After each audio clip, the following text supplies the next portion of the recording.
I watched you burn, and I felt it. Alright, so if you guys want to introduce yourselves and the band.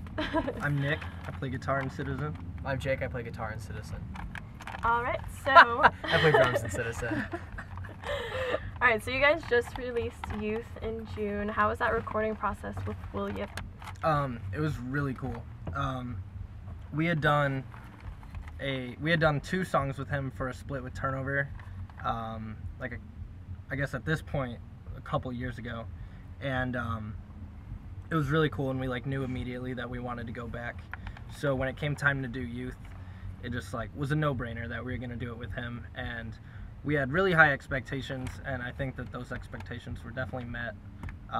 It's just a really easy process. He makes everybody really comfortable. It's really cool, really funny.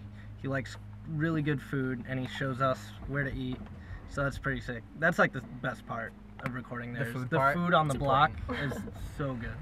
So we'll probably just keep going there for the food. So yeah. How about the Off the Board compilation? How was that done? That was actually, I know he says it's one of the coolest things he's ever done, and I agree. I think that the whole comp is really awesome, and while we were doing Youth, he mentioned it to us that he wanted to buy,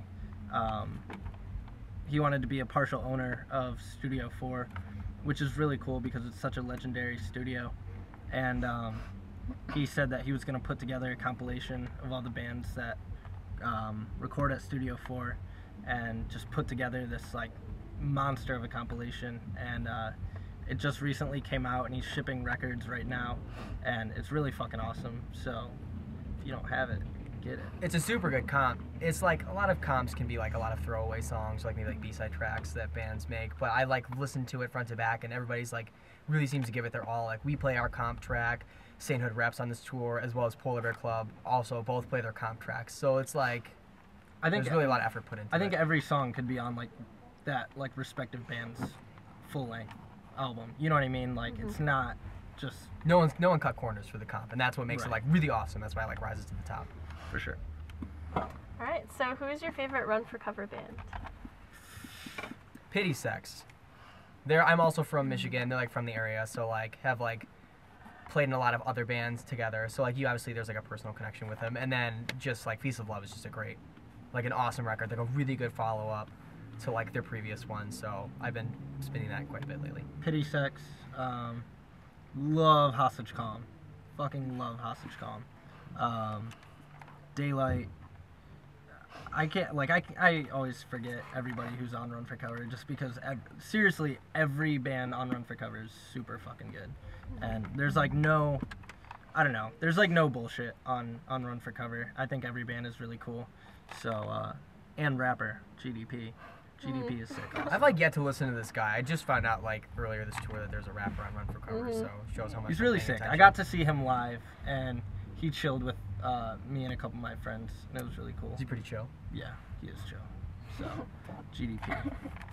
Alright, so what has been your favorite tour that you guys have been a band? This one.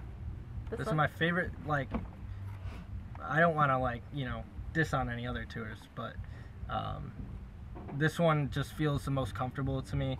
I think we have the best dynamic member-wise going right now because Jake here is new, and we also brought a new merch guy, and he's just our boy, and he's really nice and really cool.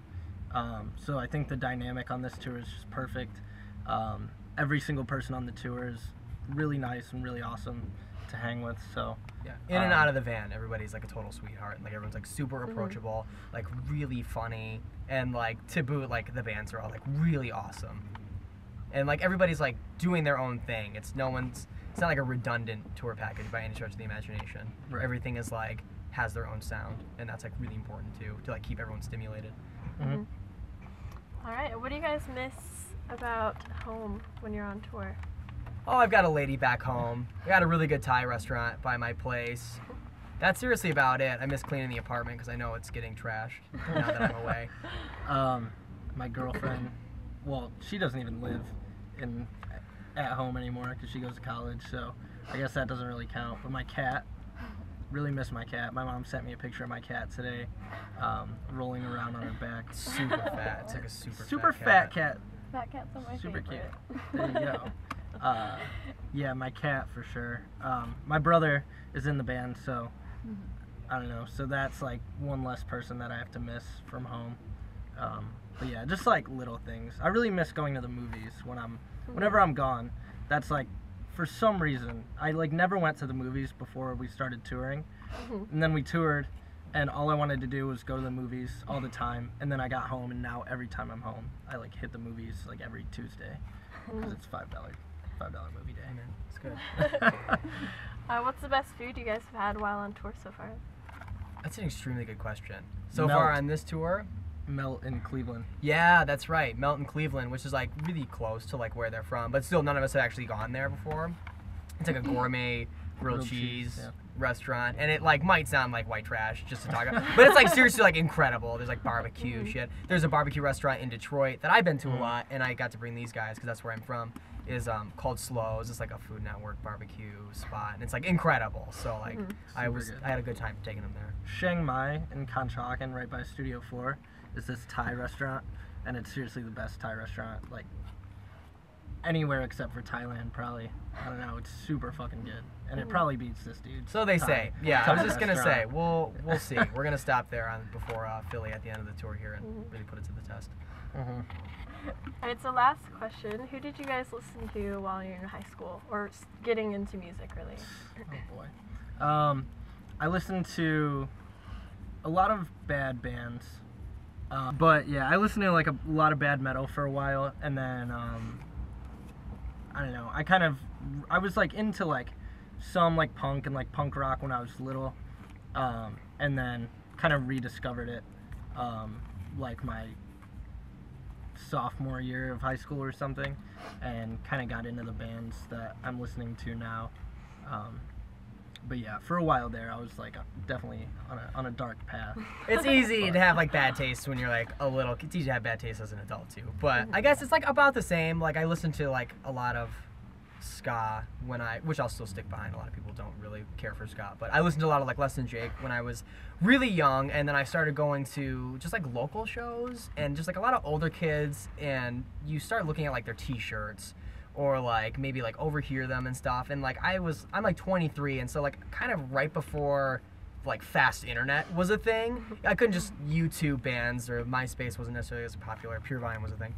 And so just like a lot of liner notes, like you'll read like other band CDs, see who they're thanking, like go to local shows, see what the older kids' shirts were wearing. So I got into like Poison the Well and like Thursday, like, you know, like it's pretty standard like 2003 playlist is like what. And then in high school I was like pretty into heavy metal, and I found my way back to alt rock.